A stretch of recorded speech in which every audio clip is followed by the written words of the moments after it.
उत्तर प्रदेश की सियासत में 2027 विधानसभा चुनाव से पहले एक बार फिर हलचल तेज हो गई है और इस बार चर्चा में है एआईएमआईएम प्रमुख असदुद्दीन ओवैसी, जिन्होंने बहराइच की धरती से अपने चुनावी अभियान का आगाज कर दिया है। सपा के मजबूत गठ माने जाने वाले इलाके से ओवैसी की इस एंट्री ने राजनीतिक गलियारों में नई बहस छेड़ दी है। उत्तर प्रदेश में 2027 विधानसभा चुनाव की तैयारियां अब तेज होती दिख रही है। सभी राजनीतिक दल अपने अपने वोट बैंक को साधने में जुट गए हैं। इसी कड़ी में असदुद्दीन ओवैसी की पार्टी एआईएमआईएम भी पूरी तरह मैदान में उतर चुकी है। 14 जून को ओवैसी लखनऊ पहुंचे और वहां से सीधे बहराइच के लिए रवाना हुए। बहराइच के मटेरा विधानसभा क्षेत्र से उनकी एक बड़ी जनसभा आयोजित की गई, जहां उन्होंने अपने चुनावी अभियान का औपचारिक शंखनाद किया। सभा से पहले ओवैसी ने सैयद सलार मसूद गाजी की दरगाह पर जाकर जियारत भी की। इसके बाद वे मटेरा क्षेत्र के शंकरपुर चौराहे पहुंचे, जहां भारी भीड़ के बीच जनसभा को संबोधित किया गया।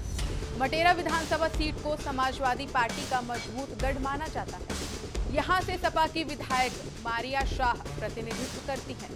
ऐसे में ओवैसी का इसी क्षेत्र से चुनावी अभियान शुरू करना राजनीतिक तौर पर बेहद अहम माना जा रहा है। राजनीतिक जानकारों का कहना है कि ये सिर्फ एक जनसभा नहीं, बल्कि पश्चिमी और पूर्वी यूपी में नए सियासी समीकरणों की शुरुआत है। एआईएमआईएम की रणनीति इस बार बेहद आक्रामक दिखाई दे रही है। पार्टी के प्रदेश अध्यक्ष शौकत अली ने साफ संदेश दिए हैं, अगर किसी पार्टी से गठबंधन नहीं होता तो एआईएमआईएम करीब 200 सीटों पर उम्मीदवार उतार सकती है। उन्होंने ये भी दावा किया कि पार्टी का फोकस मुस्लिम बहुल क्षेत्रों पर है, खासकर बहराइच, बलरामपुर, बस्ती और आसपास की कई सीटों पर। एआईएमआईएम अपनी मजबूत पकड़ बनाने की कोशिश में है। ओवैसी की इस रैली में पहले और बाद में किए गए बयानों ने सियासी हलचल बढ़ा दी है। एआईएमआईएम नेताओं का दावा है कि पार्टी किसी भी तरह की मुस्लिम ध्रुवीकरण की राजनीति नहीं करती, बल्कि दलित और मुस्लिम गठबंधन को मजबूत करने की बात कर रही है। शौकत अली ने ये भी कहा कि अगर दलित और मुस्लिम वोट एक साथ आते हैं तो ये किसी भी चुनाव में बड़ा बदलाव ला सकता है। ओवैसी की इस एंट्री से समाजवादी पार्टी और कांग्रेस खेमे में हलचल बढ़ना तय माना जा रहा है, क्योंकि जिन क्षेत्रों में एआईएमआईएम सक्रिय हो रही है, वहां मुस्लिम वोट बैंक को लेकर पहले से ही सपा और कांग्रेस की पकड़ मजबूत मानी जाती है। राजनीतिक विश्लेषकों का मानना है कि अगर एआईएमआईएम 2027 में आक्रामक चुनाव लड़ती है तो इसका सीधा असर सपा के पारंपरिक वोट बैंक पर पड़ सकता है। बहराइच की सड़कों पर ओवैसी की रैली को लेकर जबरदस्त उत्साह देखा गया। जगह जगह पोस्टर, बैनर और स्वागत द्वार लगाए गए।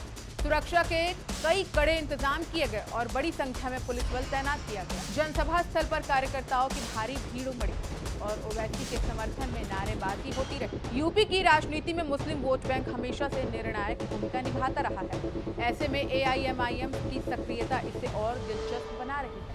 बहराइच, बलरामपुर और बस्ती जैसे जिलों में मुस्लिम आबादी अच्छी खासी। यही वजह है कि एआईएमआईएम इन क्षेत्रों को अपने विस्तार का केंद्र मान रही है। ओवैसी की इस एंट्री को कई तरह से देखा जा रहा है। कुछ इसे तीसरे मोर्चे की शुरुआत मान रहे हैं, तो कुछ इसे सपा के लिए सीधी चुनौती के तौर पर देख रहे हैं।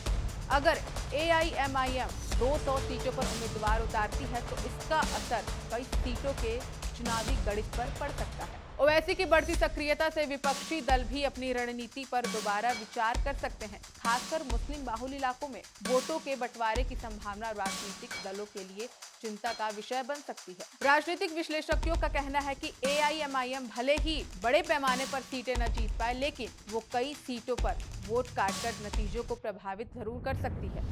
इसी वजह से 2027 का चुनाव और भी ज्यादा दिलचस्प और बहुकोणीय बनता जा रहा है। तो कुल मिलाकर बहराइच से शुरू हुआ ओवैसी का ये चुनावी अभियान यूपी की राजनीति में नए समीकरणों का संकेत दे रहा है। और सवाल ये है कि क्या एआईएमआईएम इस बार यूपी में बड़ा राजनीतिक असर छोड़ पाएगी या फिर सिर्फ वोट कटवा फैक्टर बनकर रह जाएगी। 2027 का चुनाव अभी दूर है, लेकिन सियासी जंग अभी से तेज हो चुकी है। यूपी की सियासत में ओवैसी की एंट्री ने मुकाबले को और दिलचस्प बना दिया है और आने वाले महीनों में तस्वीर और साफ होगी कि कौन कितना मजबूत है।